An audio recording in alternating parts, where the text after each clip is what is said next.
Hello, we will start with module 5, that is roots of transcendental equations. So there are in this module there are 4 methods to solve or to find the roots for transcendental equations. See, you all know that f of x equal to a naught x raised to n plus a1 x raised to n minus 1 plus up to an is a polynomial with x of degree n. So this is known as a polynomial. Suppose if this particular equation contains exponential or trigonometrical or logarithmic variables, then that particular equation is known as transcendental equations. So to solve for transcendental equations with higher order degrees, it is not possible to directly find the roots of a transcendental equations that is having a very higher order degree. Okay, so for that we need certain methods to find the roots. So one such methods is Newton-Raphson's method. Newton-Raphson's method. Okay, so we will see how we can solve an equation or a transcendental equations using Newton-Raphson's method. So in the Newton-Raphson's method, you have to use this particular formula. So you have to by heart this formula. Okay, so for example, I am taking a very simple example of a equation like this. So it's a very simple equation. Okay, so I will just explain to you how we can solve it. Okay, so what is the question? Find out any one root of the given equation correct to 3 significant digits. So this is the equation. Okay, so here we don't have any clue that in which range that particular root is. It is not given in the question. So for that we have to find out what is the range in which this particular roots lie. Okay, so for that we have to substitute the values one by one. Okay, so so I am taking first x equal to 0. So I am substituting x equal to 0 in this equation. So I got a minus 9 here. Okay, and next I am substituting 1 for x. So this process is to find out where is the range. Okay, what is the range of this particular equation where the roots lie.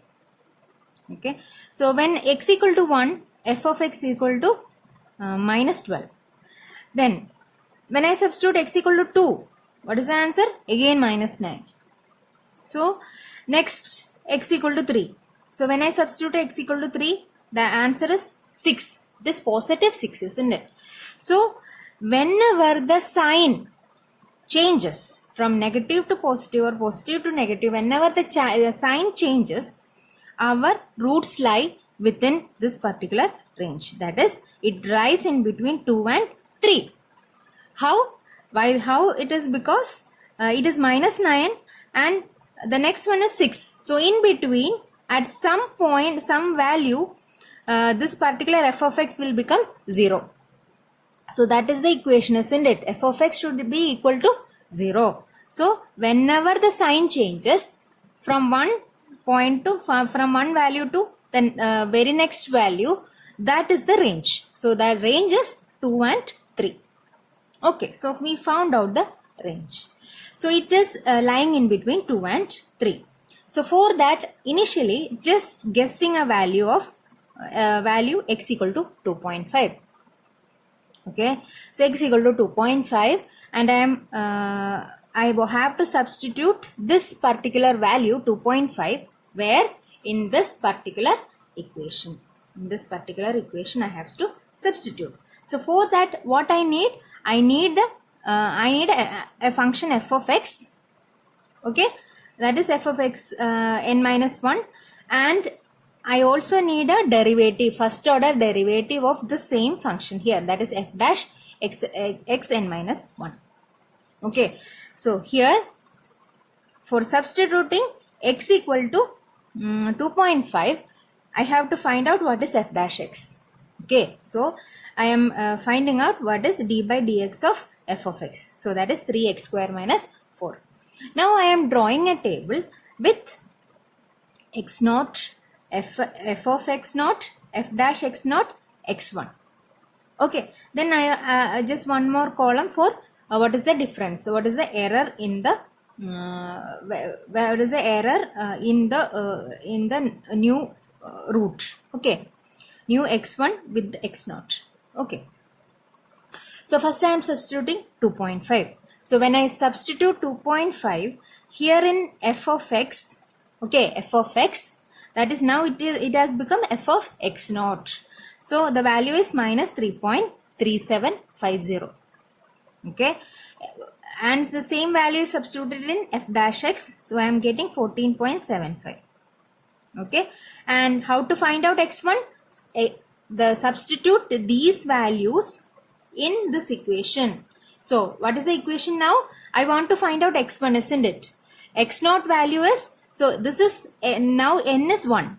So here 1 minus 1, 0. That is, it becomes x0. So the x0 minus f of x0 by f dash x0. So substituting that values here in this equation to get the new root, that is x1 here.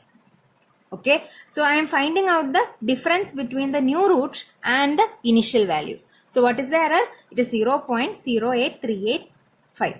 So there is a considerable difference between these two roots. Okay, so this is not our real or the original root of this particular equation. So what I should do for the next cycle, this 2.7288 is the x0. For the next cycle, this is the x0. Okay, so writing the value of this x1 here in the second cycle as x0 here. And again, I am repeating the same procedure. What is the same procedure? Substituting this value for f of x and writing the value here.